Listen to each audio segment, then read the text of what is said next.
저희 학생 중에 다닌 지 오래된 아이는 아닌데 어머니께서 얘기를 하시더라고요. 초등학교 5학년인데 단호하게 우리 아이는 미술을 할 거예요 라고 말씀을 하시더라고요. 근데 보통 예체능하는 아이들은 그렇게 부모님이 진로를 확실하게 정해주는 경우가 많아서 그냥 그러려니 했었거든요. 근데 제가 생각했던 것보다 훨씬 아이를 깊게 바라보고 진로에 대해서 많이 다가가 있어서 그 얘기를 한번 해보려고 합니다. 그러면서 말씀을 하시더라고요. 그래서 그런지 얘는 수학적으로는 별로 재능이 없어서 그냥 남들 하는 정도로만 하면 좋겠고 그냥 크게 처지지 않게 현 과정만 충실하게 할 수 있으면 좋겠다라고 말씀을 하시더라고요.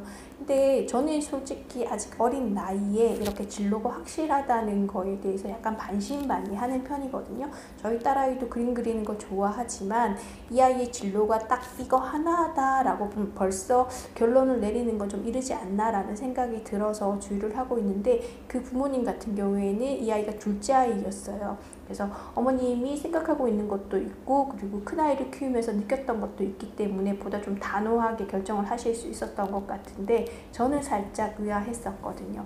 근데 어느 날 이 아이가 저한테 뭘 내밀더라고요. 그래서 봤더니 이런 메모지 같은 건데 캐릭터가 그려져 있었어요. 그래서 어디서 친숙한 것 같긴 한데 제가 모르는 캐릭터도 있으니까 이거는 뭐니? 이랬더니 자기가 디자인해서 만든 캐릭터라고 하더라고요.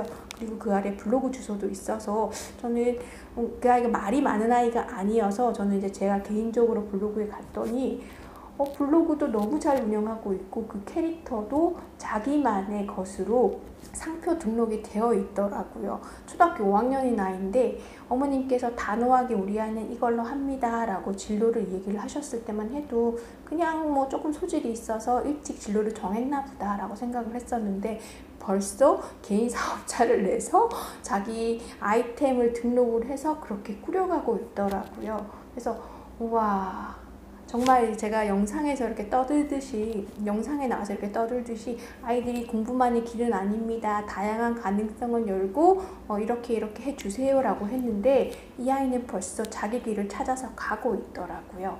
저희 아이도 그림 그리는 걸 좋아하고 그쪽에 소질이 있어 보인다라고 느꼈었거든요. 하지만 제가 그 분야에 대해서 아는 게 전혀 없기 때문에 그냥 기껏해야 미술학원을 지원해 준다거나 아니면은 계속 그렇게 조금 그릴 수 있는 환경을 조성해 주는 것 말고는 제가 할 수 있는 역할이 없었어요. 그런데 아까 말했던 그 초등학교 5학년 여자아이니 부모님이 미대를 나와서 그리고 그 캐릭터 상품화 정도 캐릭터를 상품화하고 등록하는 그런 일을 하고 계시더라고요. 그래서 자기가 아는 분야인 만큼 그 아이를 끌어줄 수 있었다는 거죠. 그래서 보면 의사 집안에 의사가 많고 변호사 집안에 변호사가 많다라고 얘기를 해요. 그러면 이게 부모님들이 많이 고생을 많이 노력을 하시는 게 혹시 내 정보가 부족해서 우리 아이가 손해보지 않을까라는 그런 염려들이 이렇게 현실화돼서 나타나고 있다는 거죠. 그러면 예전에는 그게 큰 페널티가 될 수도 있고 했었는데 요즘은 정보가 많이 오픈화되어 있는 거잖아요. 그래서 내가 노력을 하고 관심을 기울이는 만큼 많은 정보들과 그런 것들이 있더라고요.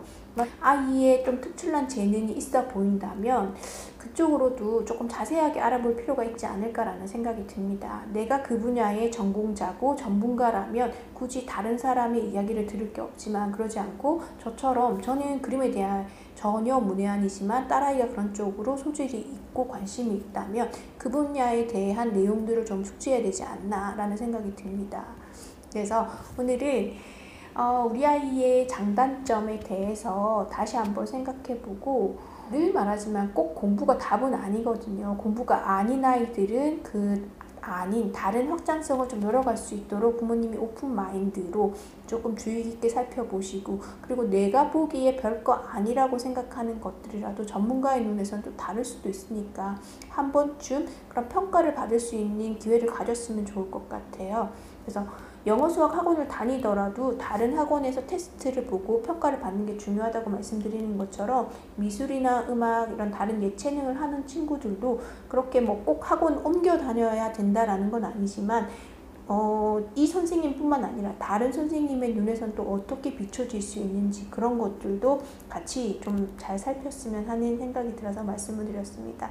덕분에 저는 아무것도 모르지만 저희 학생이 그와 관련된 일을 하고 있어서 그 아이의 경험을 바탕으로 저희 아이도 그 길을 따라가면서 혹시 부족한 건 그 지도하는 선생님께 자문을 구해서 나아갈 수 있도록 하려고 합니다.